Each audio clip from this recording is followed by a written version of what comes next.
Okay, what's going on guys? Welcome back to another video. In today's video, we're here for Frieren Beyond Journey's End, episode 14. So last episode we recruited Sign to our group. He is a priest and he is very good at healing ailments, it seems.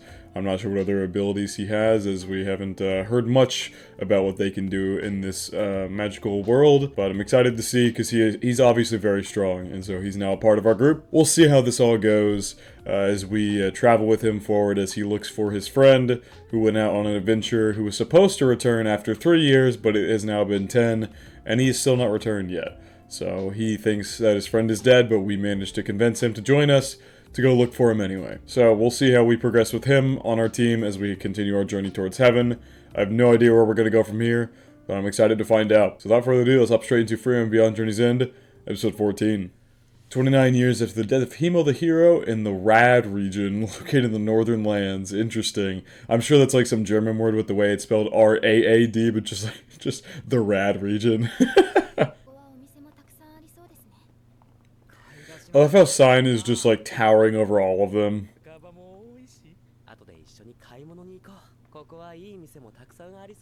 Saying the exact same things that her party said back then. Well, minus Hyter saying he wanted to go to a bar and get drunk. Sign has been totally silent, but just I like going back to what I said earlier. Sign is just towering. Completely and utterly towering over all three of them. Oh god. Oh god. Frieren and Stark getting into their first fight. And... oh, lovebirds fighting! I love even Sign can see it. At this point, it's like pretty apparent that despite all their arguing, there's something there. Oh. Frieren is furious. The pouty face. Yeah, but she didn't. Ah, Jesus! I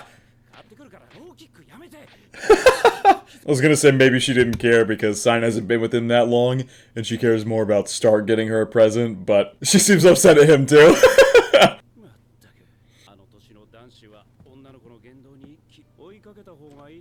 Trying to help her out there a little bit. I love that we haven't heard a single word out of her yet. She's just been with the pouty face the entire time.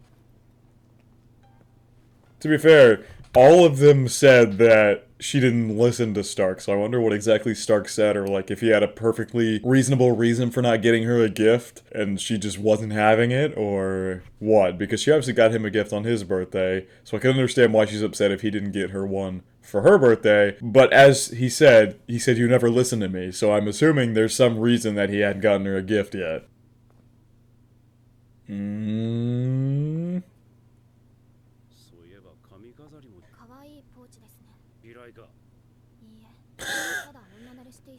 How accustomed you seem to the company of women.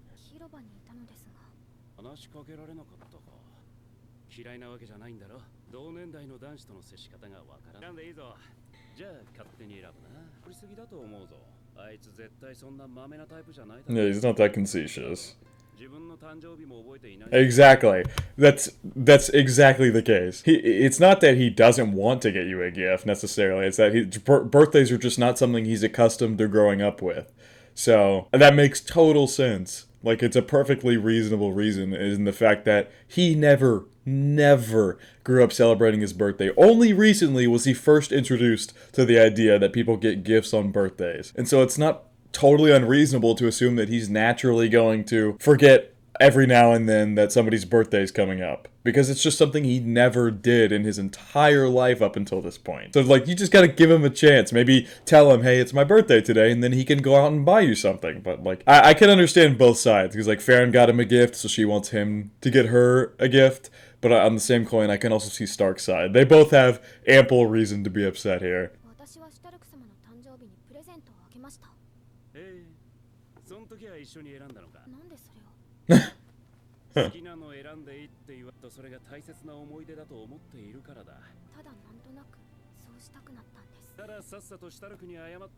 You know, pick out a gift with him. He's slow on the uptake. Look at this. Look at this. Look at this, I love this. Sign's already making an impact in helping Frieren and Stark slowly but surely ease their relationship along. It's been growing, honestly, all things considered in the past couple episodes, it's been growing pretty rapidly. Like, their relationship has accelerated pretty quickly in the last couple episodes. They've gotten a lot closer with Stark's birthday and everything, so I'm excited to see where it goes as we head towards the season, as we head towards the halfway point of the season. I love that. Despite her first preconceptions about Sign, both her and Frieren did not like him at first. But look at the impact he's having. He knows his way around people, he seems to be good with people, and that is helping her in this situation. Look at that. Stark's the first one to apologize.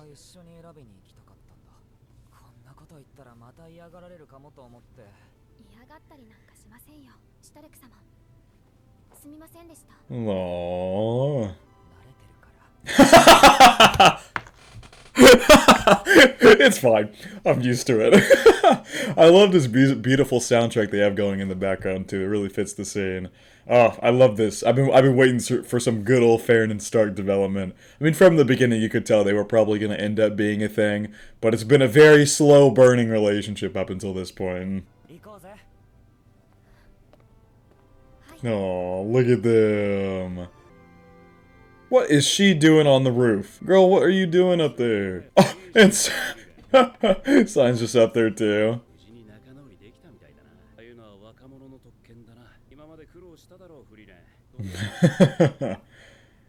Okay, come on. Like, we're 14 episodes in at this point, and the show's quality has not dipped an inch. Not even an inch. Like, come on, there was no reason to have her pull her hair back like that. There was quite literally no reason for them to do that. They're just the best. Madhouse working on this show is just the best. I don't know what else to say. There was no reason to do that other than to flex that they're putting everything into this show. It's little details like that grow the immersion so much. Like, they didn't have to do that. Frieren could have just sat there and talked and we cut back to Sign, but no. They have her flip her hair back and it just feels so much more real, even though it's just a small detail, like flipping her hair. Like, you could just totally ignore that and there'd be no difference. But, like, once you take note of things like that, you're like, other shows don't do that. It's just this one. It's just, the attention to detail is so much greater in this show than you'll find in almost every other show. Yeah, Frieren might be 1,000+ years old, but a certain older...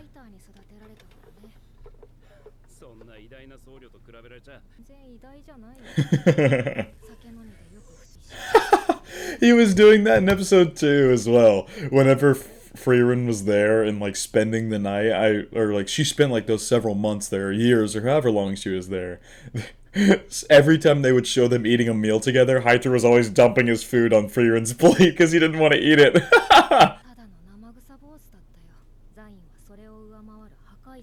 You're even more depraved, though.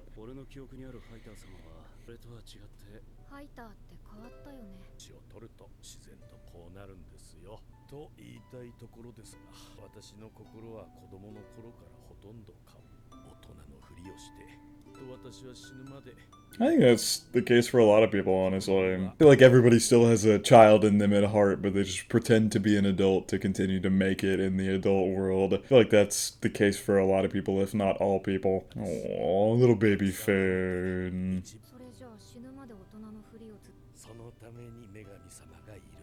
Back to the goddess again. Same thing that Kraft was talking about. Oh my god. Are you serious? That's too... How does this show do it? In the Kraft episode, we saw a flashback with Frieren and Haiter where Haiter said he was going to praise her for everything that she was doing because she didn't have anyone to praise her. And now come however many years later, 50, whatever, I think it was like 50 years, however many years later it was, now she's saying she's going to praise Haiter. It once again, this show manages to bring every flashback full circle. It's so good.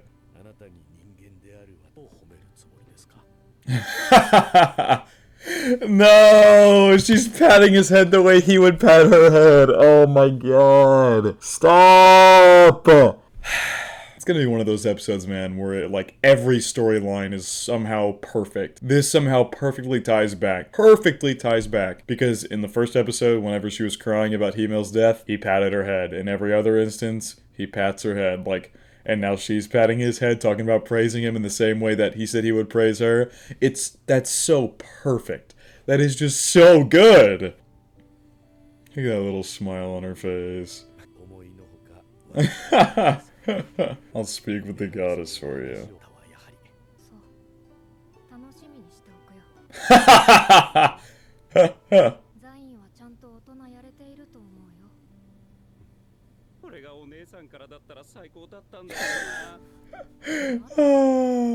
Oh, look, they're getting her a bracelet too. God, this episode's so cute. This episode's so cute, man. Okay, 29 years after the death Alright, 29 years after the death of Himel the Hero in the Banned Woods located in the Northern Lands. I want to see what gift he got her. They didn't show us, unless it's that bracelet that she had on there, but maybe they'll show us here in a second. Look, there we go. Why is she being so suspicious about it? Yeah, you went out and got a bracelet with Stark. Frieren was literally stalking you and you did it. Really? Okay, we're finally gonna learn about the ring, because we saw it when she opened her bag and pulled out the potion, the clothes dissolving potion. We saw a ring in there, and the ring is in the OP as well. Every time I watch the OP, it's something I take very firm notice of. So maybe we're finally gonna get the backstory behind that ring this episode, in which case, this might end up being one of the better episodes of the entire season, because the first half was already fantastic. Oh no! What the heck? Oh my god. What? Yikes. The horse! The horse, no! Did we just lose the ring?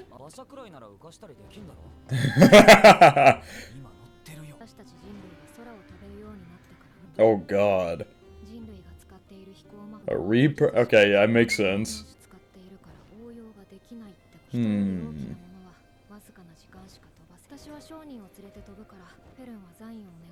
What about Stark?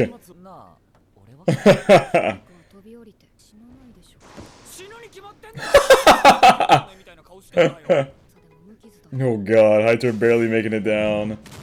Oh my god. It's because he went with his head. Hyter was appalled. Is that going to be a returning bit now in the flashbacks where she just says, Hyter was appalled? That's happened like several times now.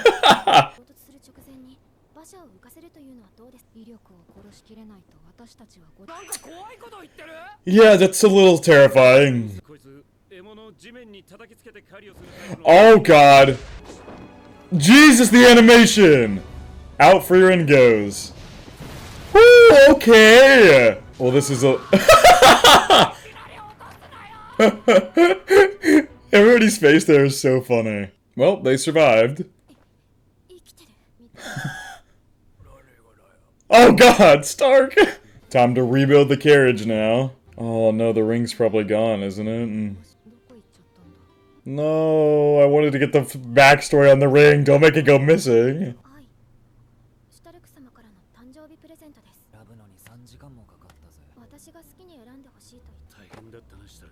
Her type is the hardest to deal with.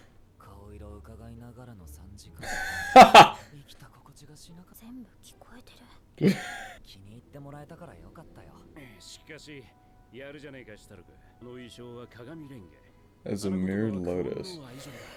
Oh no! Oh no! Stark definitely did not know that. He just picked it because he liked the design, and Frieren also did not know that because she didn't make any reaction. Well, we're about to find out what their reactions to that are.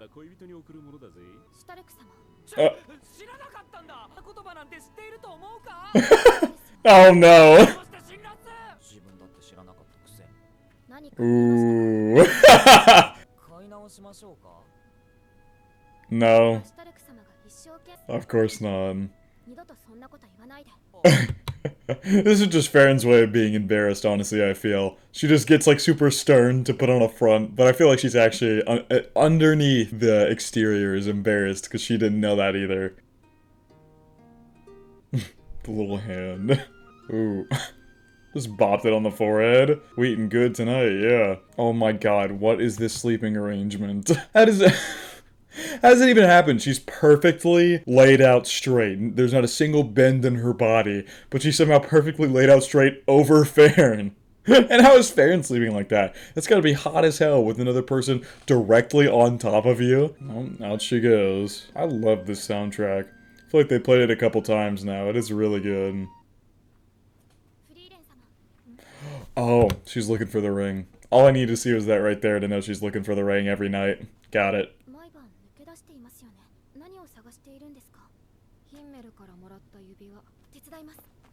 Aww.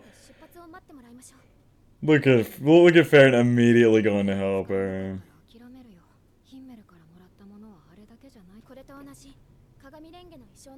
Oh!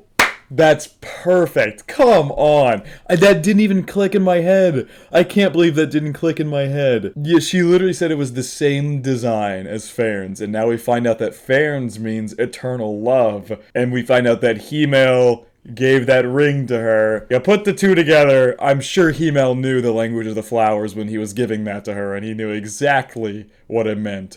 Oh my god. We gotta find that damn ring. I wouldn't be too sure about that. You're gonna find a ring out in this, though? What? A spell for finding lost accessories. That seems extremely OP. And once again, the animation looks gorgeous as she flies up in the air.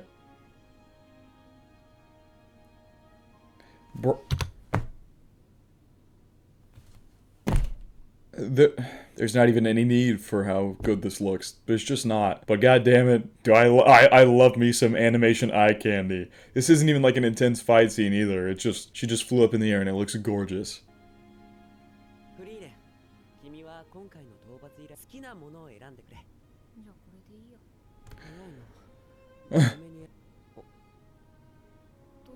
So he knew. So he knew what it meant, but he let her pick it out. Okay, I thought it might have been that he picked the ring out for her, but no. She picked it out just off a whim, just grabbed it off the table. He obviously recognizes what it means, and she obviously doesn't. So it means a lot more to him. Oh, there you go, there it is. Whoa, that spell is OP! It's that easy to find something? Dude, this animation is gorgeous. What? Oh my, get out of here! Get out of here!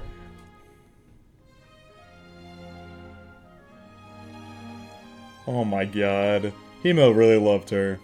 God damn, man. Aww, she's very happy she found it.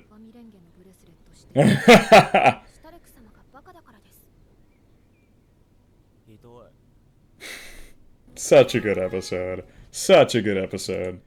Wow, that was surprisingly one of my favorite episodes of the entire series. I think, nothing even too eventful happened, but between Frieren and Stark's development, him getting her that gift and it meaning eternal love and that relating to what we're seeing, what's on screen right now, and then the whole thing with Heiter and how she was praising him and giving him the head rub the same way that he did for her, and just everything in this episode came full circle. From a lot of details from earlier episodes, a lot of it came full circle, and that's just beautiful. This story continues to do that effortlessly. And the animation this episode was, I think, some of the most gorgeous animation we've seen in the entire series. And nothing even too eventful happened. Like, there were several moments where I was, like, genuinely surprised at how good the animation was, because I was expecting that level of animation from, like, an intense fight episode. But nope, Frieren takes the initiative to make episodes that, like this, where not too much happens, and makes them look absolutely gorgeous. It just sets it apart, completely and utterly sets it apart from other shows. Like, this and JJK are having a real tough competition for anime of the season for me. Possibly anime of the year. Toss Oshi no Ko in there and it becomes even more difficult to pick. But goddamn, this is so good. This is unbelievably just amazing. There's nothing else I can say. This whole scene with Himel was utterly beautiful. Like, it's so much eye candy, and usually when you relate eye candy with animation, you relate it to fight scenes in like an anime. But no, this is the kind of eye candy you don't expect, and it is such a welcome surprise. At this point, I think getting surprised at Frieren having good animation is honestly a disservice to the people at Madhouse and how good of a job they are doing animating this show. Genuinely every episode at this point, if I'm surprised at the animation, it is truly a disservice and disrespectful to the people who have done this for every episode. Like, I should just be going in expecting gorgeous animation, because that's what's happened. I've not been disappointed once in this show. I don't know why I'm holding up two fingers. I've not been disappointed once with the animation in this show. It has never looked even slightly bad. And having such a good story itself, you can make an amazing story and still have a good show, even if the animation's not great. Take Dead Mountain Deathplay, for example. The animation in that show's not very good. It's just not. I'll be the first to admit it's not great. But the story is what makes that show so good. I love the story of Dead Mountain Deathplay, but for this one, you have a fantastic story and fantastic animation, and you combine those two and it makes something special. Like, this is truly a special show. We're not going to get anything like this show probably for a long time, if ever. Like, this is very special, and I'm very happy that I'm able to react to it in the way that I am now, because something like this may never happen again. And, I don't know, I could spew on and on about how much I love this show, but I'm gonna keep, I was gonna say I'm gonna keep this ending short, but I've already been talking for a while. I think I'm gonna cut this off here. Just a gorgeous episode all around. But I think that is gonna wrap it up for my reaction to Frieren Beyond Journey's End, episode 14. Hope you guys did enjoy, and I hope you all have a good day.